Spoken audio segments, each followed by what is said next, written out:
What's up, everybody? Today we're going to take a look at the last of the large eBay haul, consisting of these Bachmann pieces of rolling stock. But there's a little discrepancy today. We'll get to more on that later.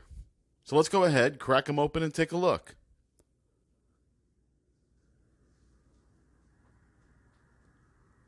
First up, we have what I already have plenty of.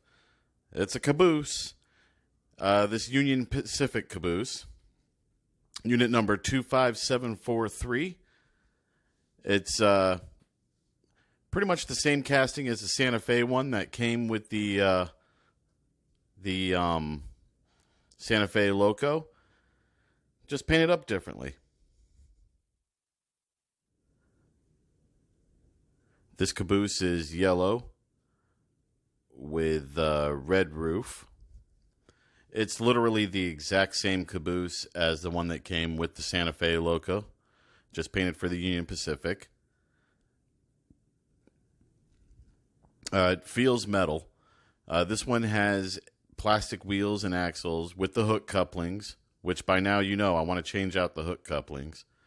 Just it's decently detailed, not a bad little caboose.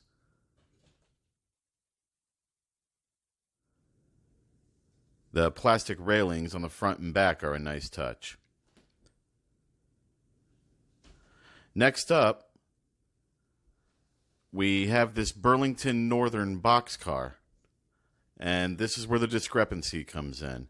Because if we look at the side, it says 51-foot steel plug door boxcar from the chassis system.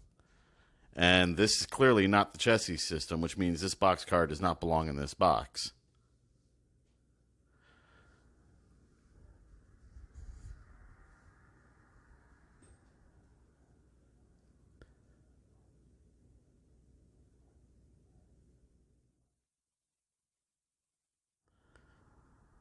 Now, this boxcar is nicely detailed, plenty of rivets, plastic wheels and axles as usual. I'm probably going to have to change them out, but look, it says Tyco, as in this is a Tyco brand boxcar. I don't know how it ended up in a Bachmann box.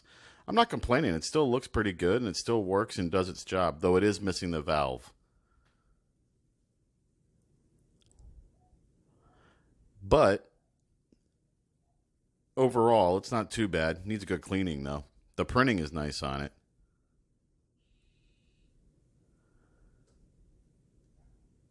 Next up, we have this Milwaukee Road boxcar. The rest of these are all Bachmann, by the way. And on this one, I'll show you the art. The artwork on all the boxes is the same. I really like this Texas 210-4.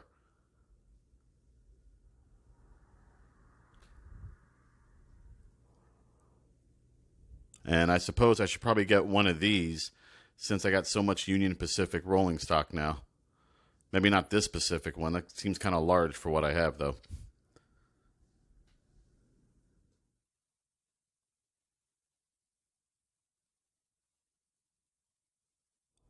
Crack it open here. If the audio seems a little weird today, it's because, once again, I had a technical difficulty or user error, and my audio didn't record, so I'm doing a voiceover. Anyway, this one has a pretty good weight to it. It's nicely printed. It's got plastic wheels and axles, which seems to be the theme here today, as well as the horn couplings. But it's got pretty good detail, lots of rivets, and looks pretty good going around the track.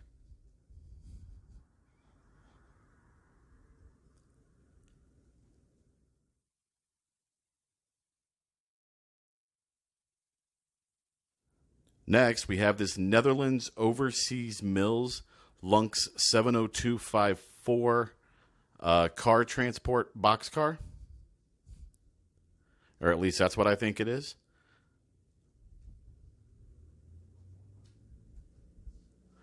Now, this one has a fair amount of weight to it, so I don't think it'll have any problem keeping traction on the track. It has a nicely detailed plastic base, plastic wheels and axles, the horn couplings. So naturally, I'm going to be doing a lot of work to change things out. I'd like to change out the wheels as well. But this one's, just like the others, is nicely detailed. And I don't know. I can just picture cars being transported in this. Automobiles, if you will.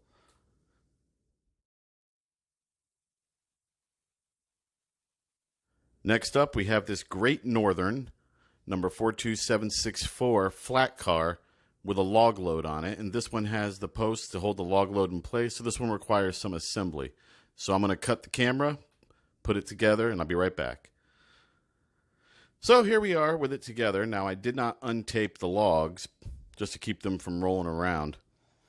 But you can see here, it's got the posts to hold the logs in place. Though the one on the left I have to work with a little bit. It's decently detailed, and this one actually has 6 axles as opposed to 4. But overall, it's a pretty nice model and looks pretty good going around the track with the others.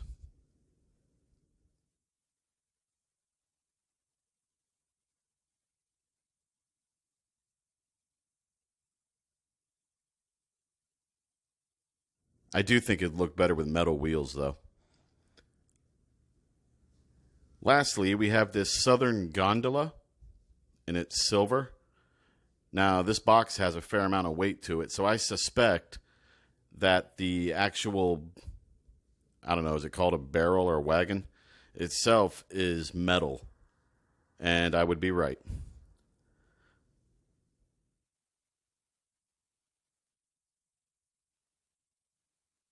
This one has nicely printed writing on the sides in the red.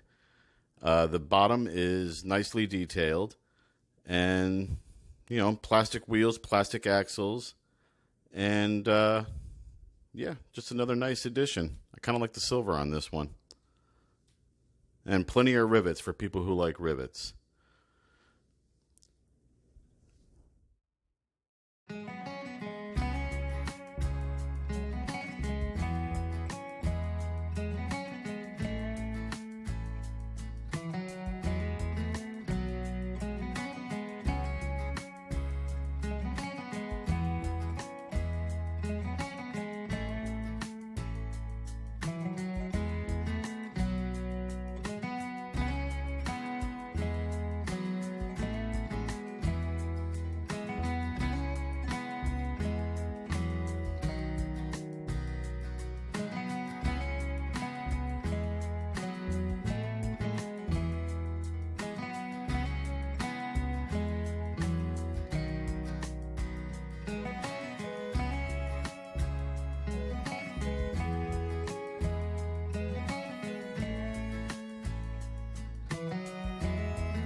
So here we are with them down on the track. You can see them next to the locomotive.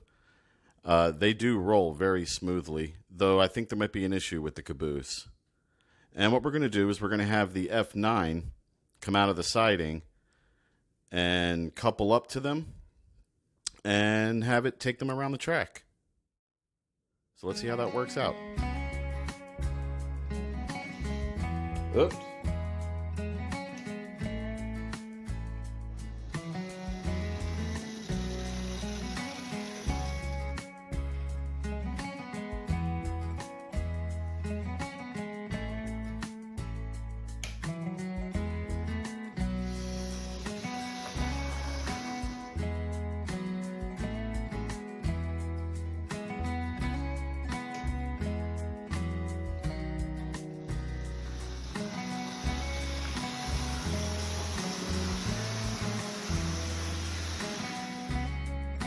Man, that thing is loud. As you can see, I've taken the caboose off because immediately the caboose, when it came back around to the point, derailed.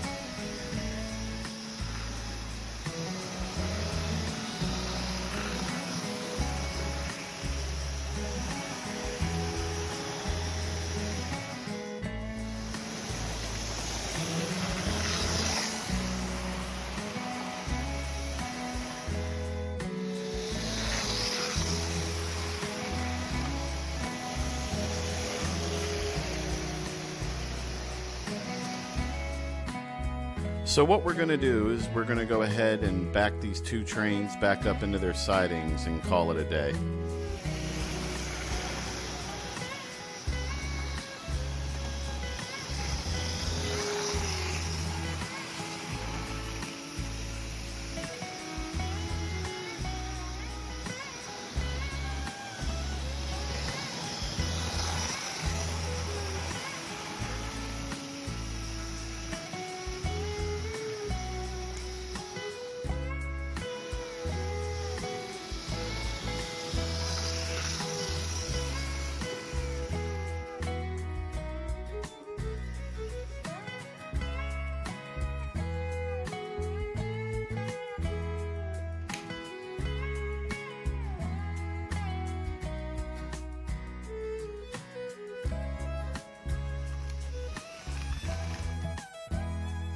And we've derailed already. I've disconnected the offending car and we're just going to move on. If you remember, like I said, these points are part of some old track that I picked up just to tie me through until I can get some new track. So let's try this again.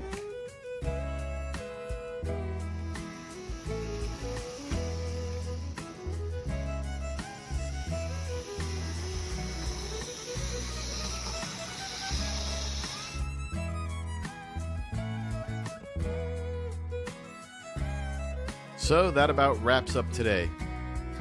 And that's also an end to the eBay haul. As you can see, I've got plenty of rolling stock now. So I guess it's time to start building up terrain.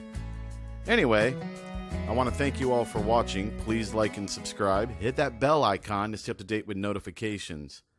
Please, whatever you do, play with your kids. And I'll see you next time.